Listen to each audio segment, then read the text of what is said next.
So today, Treva, what I want to talk about is love really all you need? 12 signs of real compatibility.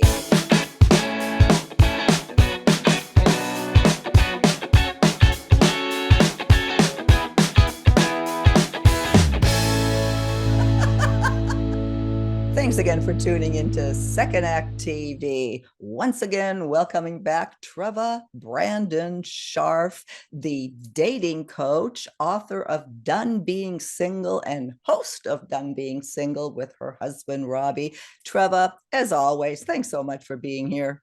As always, thank you for asking. I love it. Well, I always appreciate your time and looking forward to today's input from you on love is not all you need in a relationship. That compatibility is maybe just as important, if sometimes not more.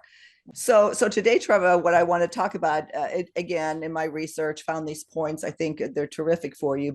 12 signs of real compatibility. What do you think? The first one is, and I so agree with this, so this is a huge green flag, is that you actually like each other. That love is one thing, but do you like this person that you're with? Yes. Yeah. You got to dig the person. You got to want to hang out with the person.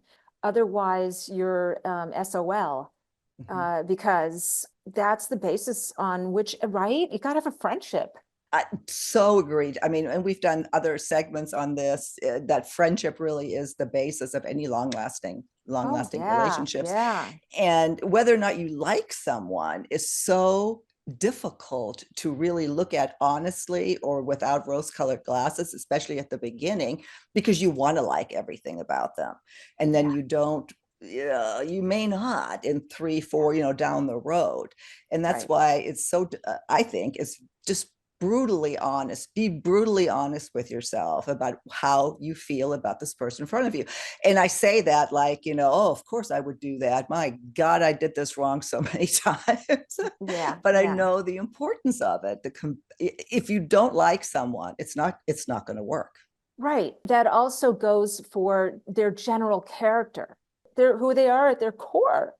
Do you like their soul? Do you like what's in their heart? Are they good people? It's one thing to be lovey-dovey and romantic and okay, maybe they do that well, but maybe they aren't very nice to people. Maybe they talk down to people or, they blast waiters. And I was dating someone and they were great to me, but then would turn around and just be an a-hole to someone. And I thought, yuck.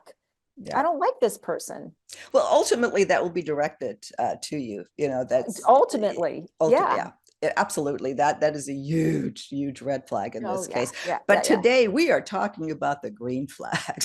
Yes. So if you like this person, if you truly like this person, huge green flag of compatibility, which is essential to a relationship. I think you've hinted at this here, that you're comfortable showing your true self, that you're vulnerable, that you feel like you can be yourself around someone. Again, I can identify with that so much. It's gotten much easier as I've gotten older, but especially women, I think, try to please a man or become someone that they think the man wants. And I'm not talking about everybody, but it is, I think, more women than men that do this. And it's very important to be aware of that. And again, I'm certainly, talking to myself, this is from experience. Talk to me about that. Yeah. Well, that also kind of happens in time, right?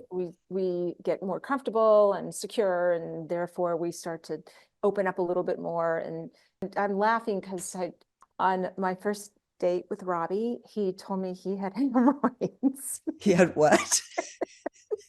Hemorrhoids.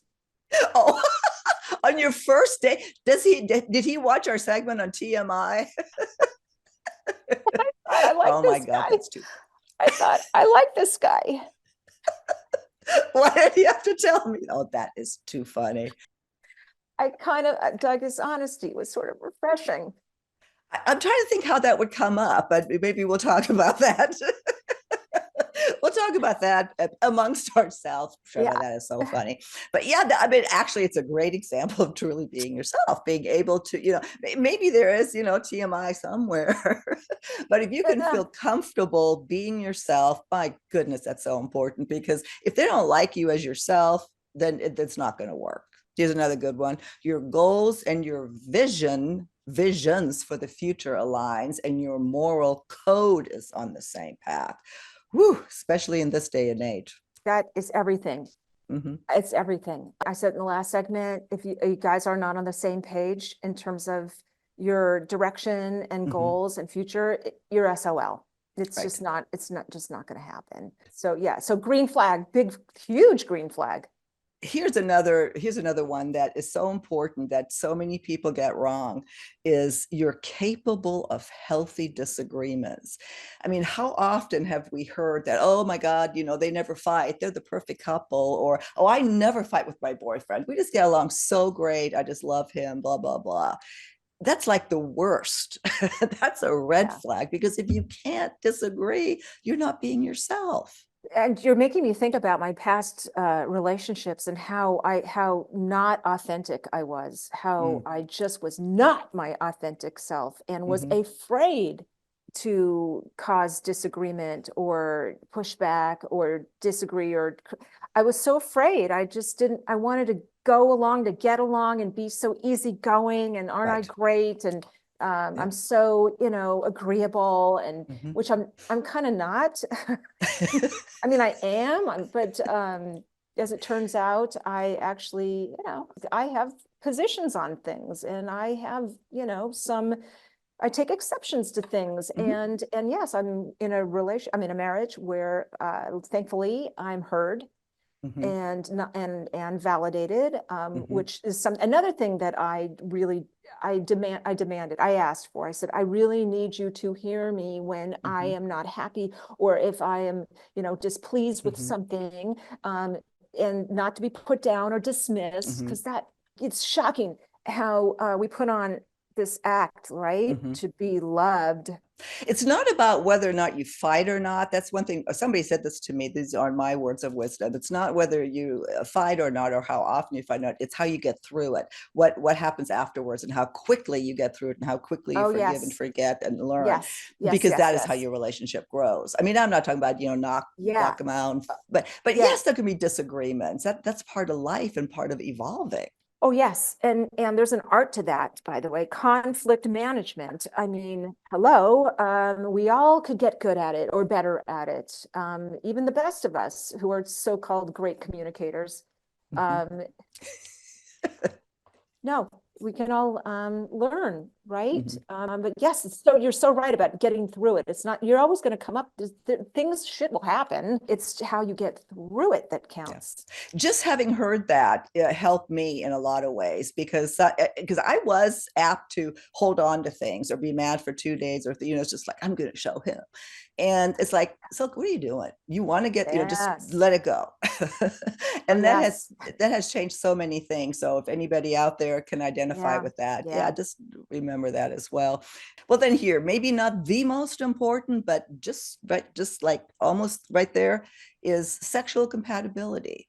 You know, that's almost like a duh, you have to be sexually compatible, but Mhm, it is mhm. and it isn't. Because again, if we're not honest with what we want, or what satisfies us, blah, blah, blah, or we Right, go along with something we really don't like, right. then ultimately that's not going to last. No, it's I don't know. This is so, people are, they have their own proclivities and tastes Mhm. and things, and depending on how experimental you are, open you are, I don't know. I can't even comment on that, because also at a certain age, since we're all, speaking here of Mhm. a certain age, I'm Mhm. assuming, it becomes not as important, the whole sexual component. I mean, it's so important, and yet it becomes something more like evolved, right? Mhm. You, especially going through menopause, you get a little older, you slow down a little bit more. What you're saying, or what the writer was saying, is Mhm. that you both enjoy intimacy, you Mhm. love the feel of each other's body, and you listen to each other, you communicate. what your needs are. And it's right. I mean, above and Right. beyond that, it's Some big words of wisdom recently in an interview I did with Joan Price, the author of Naked at Our Age. She wrote some other books, great. She's 80 years old, and she is the foremost authority on senior sex. But she said the yes. biggest thing that we need to do at this age is to have a clear understanding of what we define what sex is, because it's not necessarily intercourse. So, but that's, that's not what the segment is about. Yeah, But to right. I your forgot point, about it. It's not just intercourse. yeah, Correct. yeah. See, I'm not the person to ask here. That's funny. But the point is, though, you have to be on the same page. And if you Yes. do want to experiment, if that's, I mean, sure, bring somebody along, and if that person willingly comes along, feeling safe, you just have to feel good with that person, not dread Yeah. going in the bedroom or getting intimate with them, which that does develop in Yeah. relationships. Yeah. It's Yeah. Yeah. horrible. So that's what Yeah. we don't want. Good. Yeah. Yeah. Then finally here, and this made a lot of sense to me, is that you have similar social expectations, meaning, if you're an introvert, extrovert, are you being put in situations that you're uncomfortable with, or are you comfortable being in social situations that, your partner puts you in? And is your life environment, is that comfortable, meaning, the family, the friends, Sure. etc.? There has to be a level of comfort there. What's Um, your experience? yes, and I just have seen this with a friend of mine who had been dating a woman, not kind of different from him in terms of cultural and religion and upbringing, very different. She, as it turned out, he's a very extroverted, outgoing, kind of a bigger than life guy, Mm-hmm. very gregarious. She not so much, and it didn't work. Mm-hmm. She kind of felt around him, that was her own insecurities Mm-hmm. coming out. It's nothing he did. He just is who he is. But Right. it became such a point of contention that they broke up, because Mm-hmm. what started happening is she couldn't handle his outgoingness. Mm-hmm. It made her retreat. It made her actually feel more insecure. It turned out that she became resentful of his success and his career, and it didn't, I can't explain. Something happened to her. She got needier and more Mm-hmm. insecure. He does these speaking tours, and she'd go with him and then give him a hard time because he wasn't Mm. spending enough time. Yeah. It became untenable. And you'll know that pretty much early on, I think, in a relationship, especially if you're way apart. If somebody is introvert and extrovert, doesn't mean you can't get along. It just means to what extent or to what extreme you are, and then how you deal with it. And while a lot of this sounds like, it's obvious, we should know this, we don't unless we focus on it.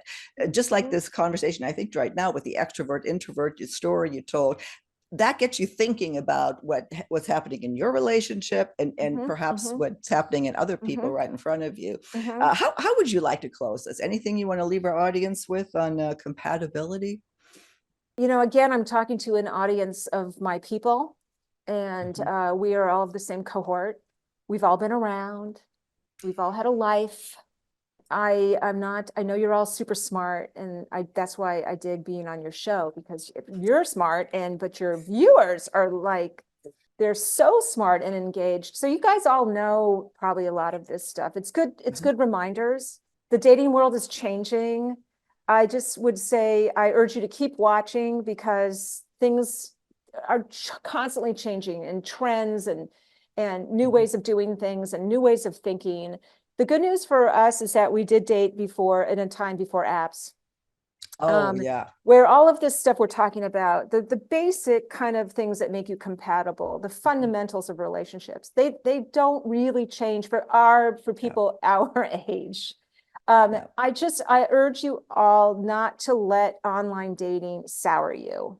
I gotta just keep saying that over and over again, because it will, and Mm-hmm. it It is, has. and it has, and you can't, please just remember the old times, but remember the before times, and stay true to who you are, your values, um, to who you are as a person, and that's it. That's all you really got to do. Be decent, be kind. You know what to do. Right. No, exactly. And all these, the red flags, the green flags, the rules, the do's, the don'ts, again, those are very title centric. It's really about getting you to think about certain points. Certain Yes, points yes, just they bring up stuff that we think yes, about, that we may need to work on, yes. etc. And that's what we hope to do on this show. And yes, yes. And to that point, I just have to say that we're living, technology is making everything, all of this stuff that talks about red flags and green flags and deal breakers and non-negotiables, it's all amping it up. Right. It's all making it faster and worse and more intense. And so this is when we all need to take a collective breath and just let go. Well, Trevor, like I said, we could talk about this forever. Thank you so much again for your time. As always, I will link to all of your information to your book, Done Being Single, your website, your coaching page. If you wish to get in contact with Treva directly, you can do so. And yeah, she's great to talk with, and maybe can help you work out a few things. So, Oh, yes. Treva, again, thank you so much. And I Thank look you. forward to our next conversation on Thank you Second Act so much. TV.